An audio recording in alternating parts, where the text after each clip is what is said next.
Hello students, नमस्कार। Welcome to Biostitch. My name is Subhash and आज का टॉपिक जो हम डिस्कस करने वाले हैं उस टॉपिक का नाम है कोडोमिनेंस। इसको हिंदी में कहते हैं सह प्रभाविता। तो देखिए, मेंडल के अब तक हमने सारे क्रॉस पढ़े। उन सभी क्रॉस में एक कॉन्सेप्ट मेन था। क्या था वो कॉन्सेप्ट? ये कॉन्सेप्ट था डोमिनेंस का। ठीक है, तो डोमिनेंस के कॉन्सेप्ट में हमने क्या पढ़ा था? हमने पढ़ा था कि जब दो कंट्रास्टिंग कैरेक्टर्स वाले पेरेंट्स के बीच क्रॉस कराया जाता है तो F1 जनरेशन में जो प्रोजेनी मिलती है उसमें किसी एक पेरेंट का कैरेक्टर दिखाई देता है। ठीक है, तो जिस पेरेंट का कैरेक्टर दिखाई देता है उस कैरेक्टर को कहते हैं डोमिनेंट कैरेक्टर।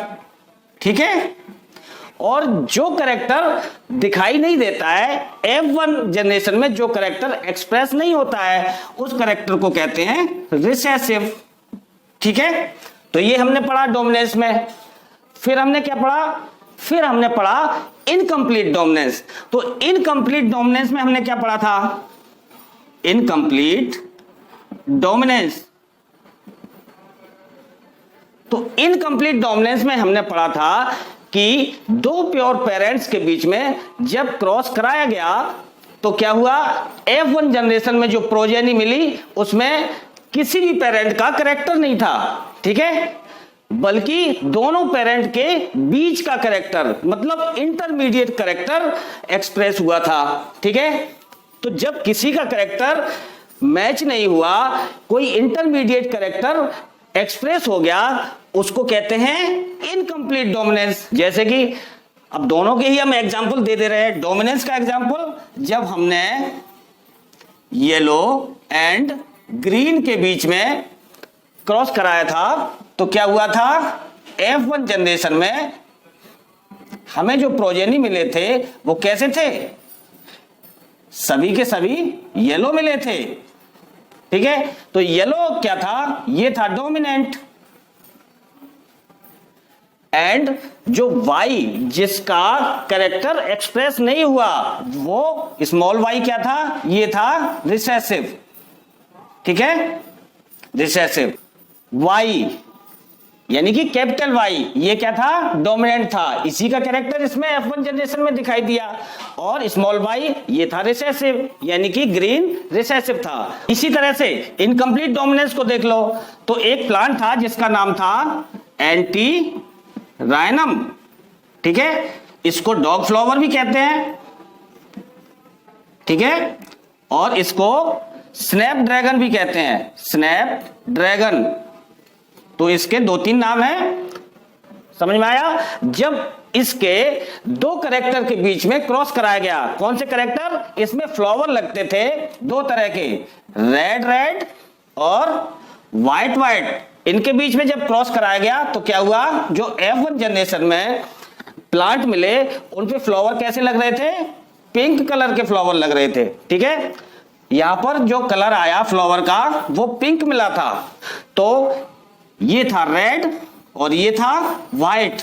अब यहां देख लो, ना तो F1 जनरेशन में रेड कलर एक्सप्रेस हुआ और ना ही व्हाइट कलर एक्सप्रेस हुआ। इसके बीच का कलर मिल गया, इंटरमीडिएट कैरेक्टर शो हो गया F1 जनरेशन में। ठीक है, पिंक कलर के फ्लावर निकले, तो इसी को कहते हैं इनकम्प्लीट डोमिनेंस।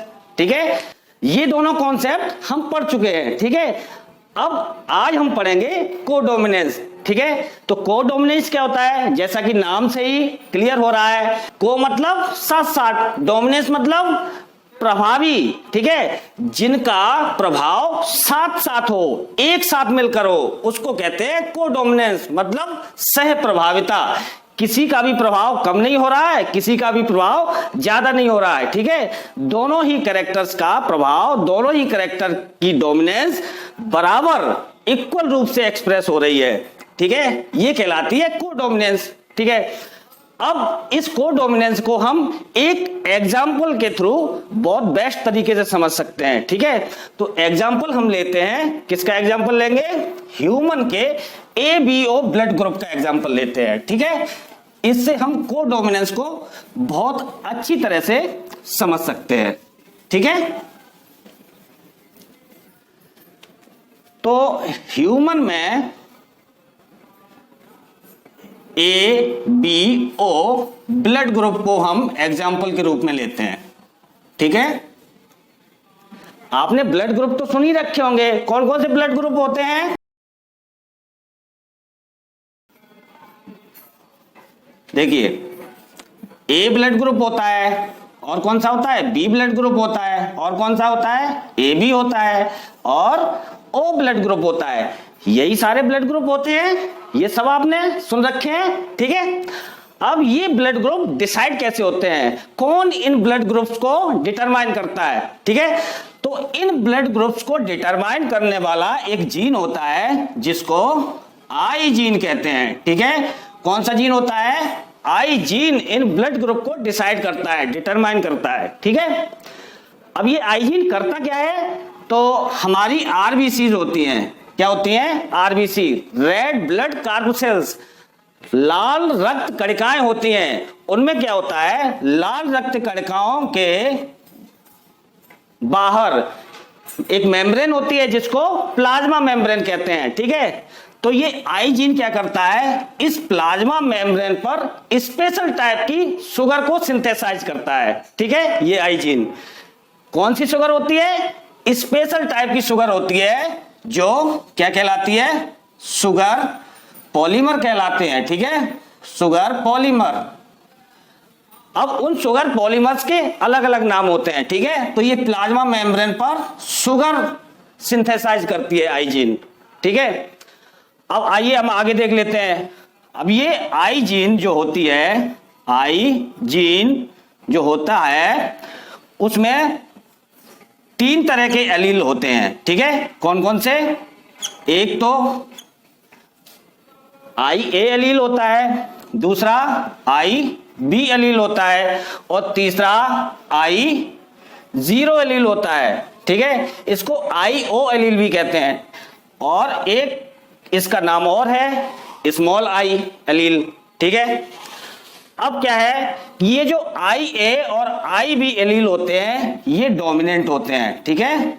डोमिनेंट मतलब ये प्रभावी होते हैं, और ये आई जीरो या स्मॉल आई एलील होता है, ये कैसा होता है? ये रिसेसिव होता है, ठीक है, ये रिसेसिव होता है। यहां तक समझ में आया आपको? तो अब हम आगे समझ लेते हैं कि इस आई जीन से ब्लड ग्रुप कैसे डिसाइड होते हैं, ठीक है।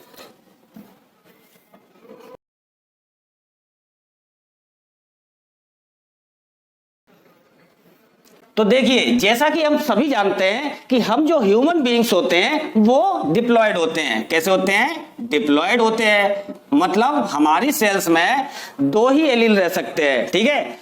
अब सपोज दैट हमारे पास एक आई ए एलील है, दूसरा आई जीरो एलील है, इसको स्मॉल आई एलील भी कहते हैं।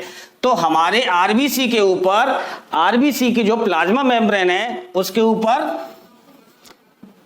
ऊपर किस तरह की शुगर सिंथेसाइज होगी? वो होगी ए तरह की शुगर सिंथेसाइज होगी। क्यों?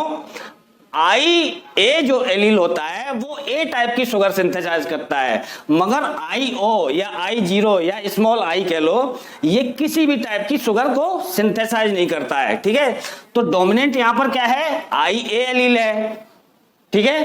तो ए टाइप की शुगर पॉलीमर सिंथेसाइज होगी, इसलिए अगर ए टाइप की शुगर पॉलीमर सिंथेसाइज हो रही है तो हमारा ब्लड ग्रुप क्या होगा? ए ब्लड ग्रुप होगा, ठीक है, ए ब्लड ग्रुप। समझ में आया? उसी तरह आप देख लो, अगर आई बी एलील है और इसके साथ में आई जीरो एलील है या फिर स्मॉल आई एलील कह लो, तो क्या हुआ? ये आरबीसी के प्लाज्मा मेम्ब्रेन पर किस तरह की शुगर सिंथेसाइज करेगा? आई बी एलील बी टाइप की शुगर सिंथेसाइज होगी, और आई ओ या स्मॉल आई ये किसी टाइप की शुगर सिंथेसाइज नहीं करेगा। आई बी क्या है? डोमिनेंट है, इसलिए हमारा ब्लड ग्रुप क्या होगा? बी ब्लड ग्रुप होगा, ठीक है, बी ब्लड ग्रुप। अब सपोज दैट 2 ही एलील रह सकते हैं हमारे पास। अब मान लो आई ए एलील भी है और आई बी एलील भी है, ठीक है, तो क्या होगा, आरबीसी की जो प्लाज्मा मेम्ब्रेन है उसके ऊपर किस टाइप की शुगर सिंथेसाइज होगी, IA एलील है वो A टाइप की शुगर सिंथेसाइज करेगा, ठीक है, क्योंकि ये डोमिनेंट है, और IB ये भी डोमिनेंट है, ये अपने टाइप की शुगर सिंथेसाइज करेगा, मतलब ये B टाइप की शुगर सिंथेसाइज करेगा। तो यहां पर आरबीसी के ऊपर A टाइप और B टाइप दोनों टाइप की शुगर पॉलीमर बन रहे हैं, इसलिए हमारा ब्लड ग्रुप दोनों ही हो जाएगा मिलाकर, क्या हो जाएगा, हमारा ब्लड ग्रुप हो जाएगा AB ब्लड ग्रुप, ठीक है, AB ब्लड ग्रुप हो जाएगा। समझ में आया, A और B दोनों ही डोमिनेंट हैं। अब A और B दोनों कैरेक्टर, दोनों एलील मिलकर एक साथ अपना प्रभाव दिखा रहे हैं, मतलब एक साथ डोमिनेंट कंडीशन में दिख रहे हैं, किसी का प्रभाव ना तो कम है ना तो किसी का प्रभाव ज्यादा है, इसी कंडीशन को कहते हैं कोडोमिनेंस, ठीक है, इसी को कोडोमिनेंस कंडीशन कहते हैं, जहां पर दोनों ही कैरेक्टर इक्वल क्वांटिटी में एक्सप्रेस हो रहे हो। समझ में आया, इसी को कहते हैं कोडोमिनेंस। अब और भी कंडीशन हम देख लेते हैं। सपोज दैट I0 एलील है और दूसरा एलील भी I0 एलील है, मतलब स्मॉल I एलील है दोनों, तो क्या होगा, यहां जो आरबीसी होगी उसके प्लाज्मा मेम्ब्रेन पर किसी टाइप की शुगर नहीं बनेगी, क्योंकि ये I0 या स्मॉल I ये किसी टाइप की शुगर सिंथेसाइज नहीं करते हैं, तो आरबीसी के प्लाज्मा मेम्ब्रेन पे कोई शुगर नहीं बनेगी, मतलब इसका ब्लड ग्रुप क्या होगा, 0 होगा, नील होगा, ठीक है। तो ऐसे 0 ब्लड ग्रुप वाले लोग क्या कहलाते हैं, इनका ब्लड ग्रुप कहलाता है O ब्लड ग्रुप, ठीक है, O ब्लड ग्रुप, ठीक है। इनके आरबीसी पर कोई भी शुगर पॉलीमर नहीं होता है। समझ में आया। अब एक कंडीशन और हो सकती है, जैसे IA और IA दोनों ही IA हो गए, तो क्या होगा, आरबीसी के प्लाज्मा मेम्ब्रेन पर 2 तरह के IA शुगर बनेगी, ठीक है, दोनों ही A शुगर बन रही है, तो इसका ब्लड ग्रुप दोनों मिलाकर एक ही होगा, मतलब A ब्लड ग्रुप ही होगा, ठीक है, A ब्लड ग्रुप, ठीक है, A ब्लड ग्रुप। इसी तरह आप ये ले लो, जैसे कि IB और IB 2 एलील मिल गए, तो क्या होगा, आरबीसी के प्लाज्मा मेम्ब्रेन पर B टाइप की शुगर बनेगी, कैसी बनेगी, B टाइप की शुगर, दोनों ही एलील B टाइप की शुगर बनाएंगे। अब एक ही टाइप की शुगर है तो इसका ब्लड ग्रुप क्या होगा, B ब्लड ग्रुप ही होगा, ठीक है, B ब्लड ग्रुप,